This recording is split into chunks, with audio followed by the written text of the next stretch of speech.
গেলেন মক্কায়, কোরআন গেল সেখানে, জিব্রাইল গেল সেখানে, নবী গেলেন হাতিমে, কোরআন গেল সেখানে, নবী গেলেন হেরেমে, কোরআন গেল সেখানে, নবী গেলেন হিজরত করে মদিনায়, কোরআন গেল সেখানে, নবী গেলেন বদরে, কোরআন গেল সেখানে, নবী গেলেন উহুদে, কোরআন গেল সেখানে, নবী গেলেন হুনাইনে, কোরআন গেল সেখানে, নবী গেলেন হুদাইবিয়ায়, কোরআন গেল সেখানে,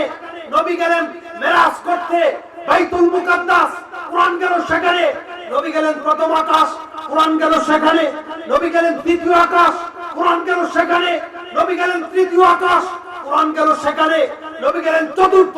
পঞ্চম, ষষ্ঠ, সপ্তম আকাশ, কোরআন গেল সেখানে, নবী গেলেন সিদরাতুল মুনতাহায়, কোরআন গেল সেখানে, নবী গেলেন ৭০,০০০ নূরের পর্দায়, কোরআন গেল সেখানে, নবী গেলেন ফাওকাস সামাওয়াতি আলা আরশির রহমানে। আল্লাহ পাক ডাক দিয়ে বলে, হাবিব আপনি আরশে, কোরআন আরশে, চিল্লায়ে পড়েন আল্লাহু আকবার। নারে তাকবীর, নারে রিসালাত, আহলে সুন্নাত ওয়াল জামাত, হযরত মাওলানা বদরুল ইসলাম আবরা সাহেব। নবী যেখানে, কোরআন সেখানে, নবীর মর্যাদাকে বাড়াই দিলেন একজন, তিনি কে?